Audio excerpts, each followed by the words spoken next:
Oi, gente, como vocês estão? Espero que estejam todos bem. Por aqui são cerca de 3 da tarde, isso, 13h20 mais ou menos da tarde, e eu estou passando um cafezinho. Por quê? Porque o sono aqui tá bravo, gente, o sono tá forte. Então eu vou passar um café aqui rapidinho e quero fazer uma pergunta pra você.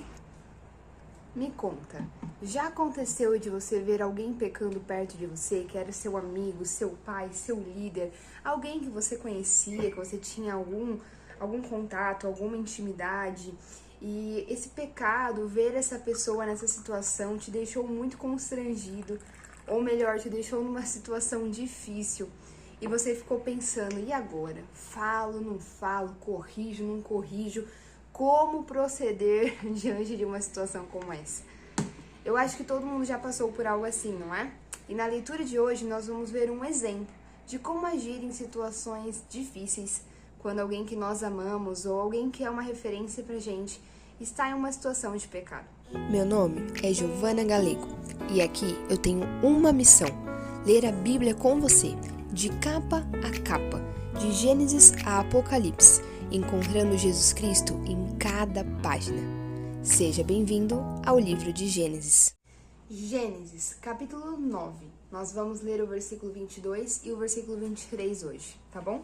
Vamos lá. Olha o que a Bíblia diz.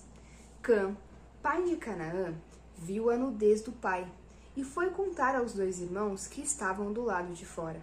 Mas Sem e Jafé pegaram a capa, levantaram-no sobre os ombros e, andando de costas para não verem a nudez do pai, cobriram.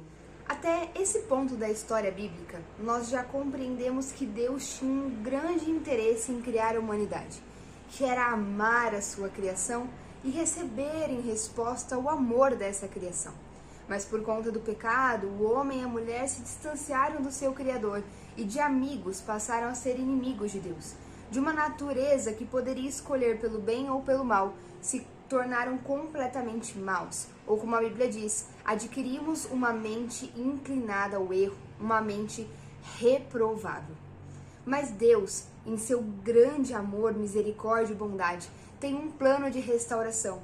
E esse plano começa com uma promessa. A promessa de que uma semente, um descendente, seria enviado através do ventre de uma mulher. E esse descendente pisaria a cabeça da serpente, matando o inimigo do homem e da mulher e restaurando a amizade com Deus.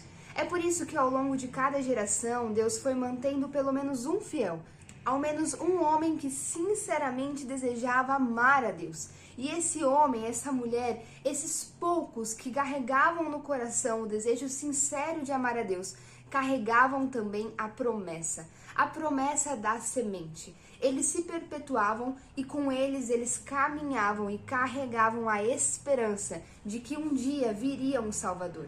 Na geração do dilúvio, por exemplo, essa semente, essa promessa estava guardada no coração de Noé. Noé carregava essa promessa e através dele Deus dá continuidade à humanidade, continuidade à criação, mesmo após o juízo do dilúvio. Mas agora Noé já está ficando muito velho, Noé está chegando ao final da sua vida. E agora, quem irá carregar essa promessa? Quem vai carregar no coração a esperança da semente que viria, a esperança da vinda de um Salvador? Noé tinha 3 filhos, Sem, Cã e Jafé. E nós estamos na parte da Escritura que vai falar especificamente sobre cada um deles e o rumo que cada um tomou e o porquê tomaram esses rumos de forma específica. Qual dos 3 filhos carregou a promessa? Nós vamos descobrir isso no próximo vídeo. Mas hoje nós vamos entender um pouquinho como era o coração de cada um desses filhos. E vocês vão ver que o coração deles tem muito a ver com o rumo que cada uma das histórias vai tomar. Nós vimos no vídeo passado que Noé, aquele homem tão obediente, tão fiel e tão temente a Deus, cometeu um erro. Porque mesmo sendo um homem fiel, que desejava amar a Deus, ele ainda era um homem. Isso significa que ele ainda tinha uma natureza difícil. E Noé acabou se entregando ao vinho e se embriagando. O resultado foi que Noé ficou completamente nu dentro da sua tenda. E o seu filho Cã viu, como nós acabamos de ler. Vamos esmiuçar um pouco mais esses detalhes? Vamos ler apenas o versículo 22 agora. Cã, pai de Canaã, viu a nudez do pai e foi contar aos 2 irmãos que estavam do lado de fora. Olha só, o versículo começa dizendo que Cã, aquele que viu a nudez do pai, é o pai de Canaã. Por que Moisés, o autor desse livro, faz questão de mencionar isso, de que Cã era pai de Canaã? Porque vamos lembrar uma coisa, Moisés está escrevendo esse texto para uma primeira audiência. E essa audiência, esse primeiro público que estava ouvindo as histórias que Moisés registrou no livro de Gênesis, era o povo de Israel, o povo de Deus. E essas histórias foram contadas exatamente no período em que esse povo estava caminhando rumo à terra prometida, a terra de Canaã. Nessa terra habitavam 7 povos específicos que eram mais fortes, mais numerosos e mais bem preparados militarmente do que o povo de Deus, o povo de Israel. Quando Moisés diz no texto Cã é o pai de Canaã, ele está chamando a atenção desse público para o fato de que ele vai contar a respeito de um evento importante que aconteceu no passado, que envolvia o patriarca, envolvia o antecessor, envolvia um antepassado do povo que habitava em Canaã, esse povo que eles teriam contato em breve. Esse homem que vai dar origem a Canaã e que era o filho caçula de Noé, ele vai ver Noé nessa situação vulnerável e difícil após uma embriaguez. Ele vai entrar na tenda e ver o seu pai nu. Gente, eu quero que vocês façam um esforço de compreender o grande problema disso no Oriente Antigo, na época em que estamos lendo essa história, ao contexto que ela faz parte. Não é como nos dias de hoje, não é como no Ocidente, que infelizmente a nudez ela foi dessensibilizada.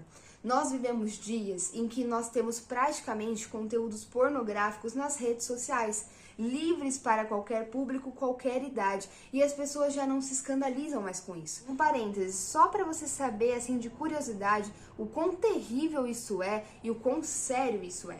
Eu não sei se você sabe, mas vários artigos e vários estudos estão mostrando pra gente que as meninas, as crianças, estão chegando na puberdade, elas estão chegando na fase de ser mocinha muito precocemente. Se antigamente as meninas entravam nessa fase lá para os 10, 12, 13 anos, algumas até os 14 anos, agora está sendo cada vez mais comum que elas cheguem nessa fase aos 8 anos de idade, 9 anos. Antes eram raros esses casos, agora 8, 9 está começando a ser o normal. E sabe o que a ciência diz? A ciência diz que isso está acontecendo por causa de uma erotização precoce. As crianças são expostas muito cedo a conteúdos eróticos, sexualizados, como por exemplo posts no Instagram ou vídeos no TikTok, dançando músicas extremamente sexualizadas, com letras sexualizadas, gestos sexualizados.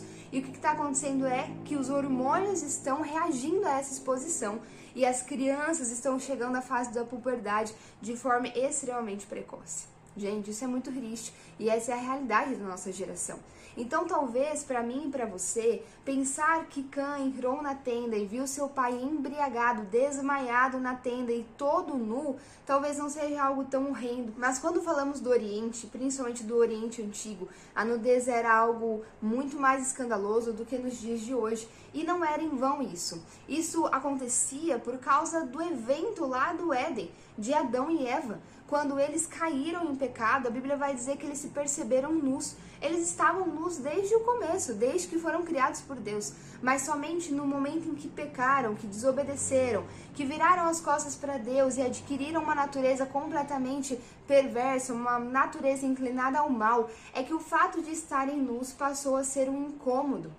Porque antes não havia barreira entre eles dois, entre Adão e Eva. Não havia barreira entre os dois e Deus, nem entre eles e a criação, nem entre eles e eles mesmos. Então estar nu ou não era um problema, porque eles estavam vestidos da glória de Deus. Mas no momento em que eles pecaram, eles foram despidos da glória de Deus. A glória de Deus foi retirada de sobre eles por causa do pecado. A luz já não podia habitar mais em meio às trevas. E o homem que antes não tinha mais barreira alguma, passou a ter ter uma barreira chamada pecado, não pôde mais se relacionar e se aproximar de Deus, não teve mais um relacionamento harmonioso com a sua mulher, nem com a criação, nem com os animais, nem consigo mesmo. E isso tudo é resultado do pecado. É por isso que a nudez, ela representa vergonha e culpa. Ela está completamente atrelada ao pecado original. Então, no Jardim do Éden, a gente consegue perceber que Satanás é quem tira a roupa, entende? É quem expõe a nudez. E Deus, o que Deus faz diante disso? A Bíblia vai dizer que quando o homem e a mulher se perceberam nus por conta do pecado, Deus vestiu o corpo deles com a pele de um animal. Então, enquanto Satanás é aquele que expõe a nudez, Deus é aquele que cobre a nudez. Às vezes, por estarmos tão imersos na cultura desse mundo, nós não nos damos conta que, mesmo amando a Deus, mesmo sendo sinceros na nossa fé, ainda vivemos como aqueles que vivem neste mundo. Em nada nos diferenciamos, e isso é muito sério. Quando nós encontramos a Cristo, que entregou a vida por nós, e o próprio Jesus passa a habitar dentro da gente através do Espírito Santo, a nossa vida precisa mudar. A nossa vida começa a passar por um processo de mudança de dentro para fora, e quando começa a chegar do lado de fora, não dá mais para ficar como antes, porque a nossa imagem fala muito a respeito daquilo que carregamos internamente. Então, Satanás expõe a nudez. E por mais que o discurso dessa geração seja que quanto mais você expõe o seu corpo, mais valor você recebe, mais amor você recebe, mais honra você recebe, mais poder você recebe. Eu sei que parece fazer sentido, mas no fim o que Satanás está fazendo é te deixando vulnerável, é te constrangendo, é expondo a sua vergonha. É deixando o seu coração exposto para ser maltratado, manipulado, zombado e, o pior de tudo, objetificado. Você foi comprado pelo sangue do próprio Deus encarnado. Logo, você não pode ser tratado como um objeto. Tome cuidado com isso, porque o discurso de Satanás, ele é muito bonito, ele faz sentido, ele é atraente, mas ele é mentiroso e ele escraviza. Enquanto Satanás faz tudo isso, Deus cobre a sua nudez, porque Deus quer te manter seguro, protegido, porque Deus te ama, porque Deus, ao contrário de Satanás que te objetifica, Deus entregou a própria vida por amor a você. Deus morreu para que você pudesse viver. Então lembre-se, enquanto Satanás expõe a nudez, Deus te cobre com novas vestes. Olha quem tá brigando com sono e veio dar oi pra vocês. Oi. Oi. Bom, gente, sendo assim, quando Cã vê o seu pai nu dentro da tenda, totalmente apagado por causa da embriaguez, entende que é uma situação extremamente constrangedora, de vergonha e culpa. Noé está completamente exposto numa situação muito constrangedora diante do seu filho. Lembrando também que era uma época em que a relação pai e filho também era muito mais respeitada do que os dias de hoje. Existia um respeito em relação à figura paterna. Então, quando Cã entra na tenda e vê o seu pai completamente nu, ele está vendo seu pai em uma situação completamente constrangedora.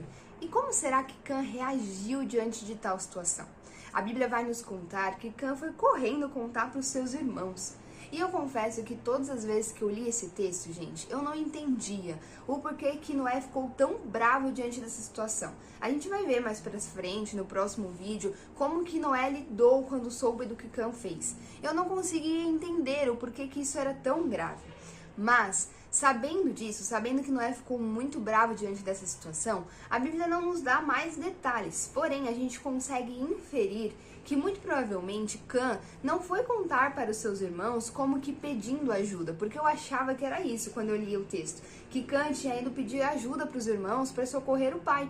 Mas diante da reação de Noé, a gente consegue compreender que não foi muito bem isso que aconteceu. Mas muito provavelmente, Cã, ao contar para os irmãos, ele foi satirizar, ele foi zombar da situação do pai. Ele expôs a nudez e a vergonha do pai. Porque pensa comigo, até então, a vergonha, o pecado, a nudez do pai estava reservada dentro da tenda. Era algo que Noé lidaria diante de Deus, vamos colocar dessa forma. Mas quando Cã vê o pai naquela situação tão triste, em vez de Cã socorrer o seu pai ou fazer algo assim, ele sai rapidamente e vai contar para os seus irmãos. E muito provavelmente foi contando em um tom de humilhação, de exposição. Ele expôs a vergonha do seu pai. Ele expôs um momento de extrema vulnerabilidade em que seu pai Noé se encontrava.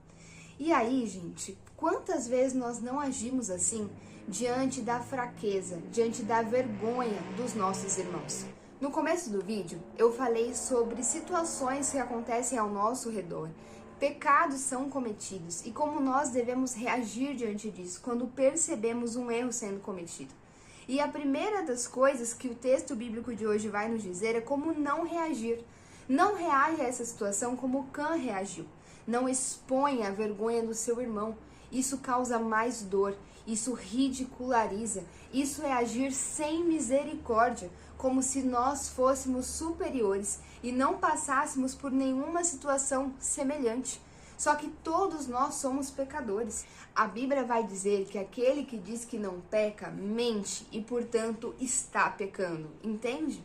Então, todos nós vamos ter momentos de fraqueza, vamos ter momentos de vulnerabilidade, em que a nossa nudez ela vai ser exposta, a nossa vergonha vai ser exposta, entende? E quando nós passarmos por isso, nós com certeza não vamos querer que alguém saia expondo a nossa vergonha por aí, nos ridicularizando, nos satirizando. Então não sejamos essa pessoa para o nosso próximo. Isso diz muito sobre o nosso coração. Se nós lidamos com o pecado do nosso próximo dessa forma, isso diz muito a respeito da falta de amor que temos pelo nosso próximo e, consequentemente, da falta de amor que temos pelo próprio Deus. Porque se não amamos o próximo, não podemos dizer que amamos a Deus. Isso diz muito sobre o nosso coração. Se nós tratamos o outro assim, é porque no fundo ainda nos achamos superiores, a tal ponto de não conseguirmos ter misericórdia, de não agirmos com bondade, com amor e com respeito diante de um momento de vulnerabilidade e fraqueza do nosso irmão. Evite as fofocas no corredor da igreja. Aquilo que foi aberto no gabinete, na busca de um aconselhamento, trate isso com zelo e responsabilidade. Não saia por aí espalhando essa situação, causando maior dor ao seu irmão, colocando o dedo na ferida, sabe? Abrindo ainda mais aquela ferida, causando mais dor, fazendo sangrar mais, muitas vezes causando morte na pessoa, morte emocional, morte espiritual. Infelizmente, muitas pessoas começam a esfriar na fé e se afastar da igreja, da comunidade a qual pertencem, porque não suportam as inúmeras acusações, a dureza do coração daqueles que se dizem irmãos. E talvez você já tenha sido vítima de uma situação assim. Talvez você já tenha sido a pessoa que foi exposta, que foi ridicularizada. Não haja em vingança, se comportando da mesma forma. Você sabe o dano que isso fez na sua vida. Não queira causar esse mesmo dano na vida de ninguém, porque a vingança pertence a Deus, é o que a palavra fala. Nós, quando tentamos nos vingar, nós agimos em injustiça. Nós não conseguimos agir na proporção devida. Então não faça isso, mas se refugie no Senhor para que Ele cure as suas feridas, para que Ele trate a sua dor, para que você consiga se recuperar dessa tristeza que você sofreu na igreja e não propague esse tipo de comportamento. Outra coisa que eu quero falar dentro desse assunto é sobre sites, Instagrams, perfis que existem na internet de propagação de fofoca gospel. Deixa eu te falar, não é porque tem o termo gospel que é aprovado pelo Senhor. A fofoca é um pecado. A fofoca mata pouco a pouco a sua vida espiritual e atinge, fere o outro, o próximo que nós deveríamos amar. Então não dê ibope para isso. Se no seu perfil, no seu YouTube, aparecem canais fazendo fofoca, querendo aumentar a conversa a respeito de pessoas que são figuras públicas dentro da nossa fé, que professam aquilo que nós também professamos, não dê ibope, não fique assistindo, não dê like, não compartilha, não propague isso. A gente acha que quando a gente dá margem, né, quando a gente fica incentivando esse tipo de trabalho, a gente acha que está se informando. A gente não está se informando, gente. Esse é o tipo de assunto que não alimenta o seu coração. Muito pelo contrário, te gera raiva, te gera ira, ou te gera aquela satisfação, aquele gostinho de ver a desgraça alheia. E pode ter certeza que Deus não se agrada disso. Então se alimente daquilo que é bom, ou como diz Paulo, se alimente daquilo que é louvável, daquilo que você pode oferecer como um louvor diante de Deus. Procure por aquilo que é bom e alimente sua alma daquilo que é bom e agradável aos olhos do Senhor. Cã contou para os seus irmãos, Sem e Jafé. E como que eles reagiram? Vamos ao versículo 23. Olha o que a Bíblia diz. Mas Sem e Jafé pegaram a capa, levantaram-na sobre os ombros e, andando de costas para não verem a nudez do pai, cobriram-no. Olha a diferença. Cã expôs a nudez do pai. Seus irmãos vão pegar uma capa, vão levantar na altura do ombro para que essa visão aqui ficasse coberta, e eles vão andar de costas, fazendo o máximo para não contemplar a nudez do pai, para não expor, para não aumentar o problema que já existia. E aí eles vão cobrir a nudez do pai, demonstrando respeito e honra. Isso diz muito sobre o coração de Sem e o coração de Jafé. Isso mostra que eles eram tementes a Deus. Isso mostra que eles respeitavam o seu pai, respeitavam toda a trajetória que Noé viveu com Deus e que eles presenciaram detalhe por detalhe. Lembra, os filhos de Noé estavam com ele desde o momento em que ele recebeu a notícia de que Deus traria um dilúvio. Eles estavam com Noé quando Noé recebeu a ordem para construir a arca. Eles muito provavelmente auxiliaram na construção da arca por mais de 100 anos. Eles viram o dilúvio vindo e eles já estavam resguardados dentro da arca, porque seu pai obedeceu a Deus. Eles saíram da arca após 1 ano ali resguardados dentro do grande barco, e eles começaram a habitar uma nova terra pós-dilúvio, junto com o seu pai. Eles estavam quando Noé ofertou um sacrifício de gratidão a Deus pós-dilúvio. Eles estavam quando Deus deu as novas ordenanças para este mundo, e eles estavam quando Deus fez uma aliança com Noé. Eles vivenciaram tudo, eles experimentaram o Deus de Noé, eles honraram o pai deles. Eles sabiam que Noé era um homem temente a Deus, um homem obediente, um homem fiel, que estava ali em um momento de fraqueza. E, portanto, eles não vão ampliar o problema, eles não vão ficar lá visualizando, contemplando a nudez do pai, ridicularizando o pai. Não, eles vão fazer tudo o que eles podiam para cobrir a nudez do pai, sem expor ele ainda mais à vergonha. Essa é uma atitude que nós devemos ter quando nós vemos os nossos irmãos em um momento de fraqueza.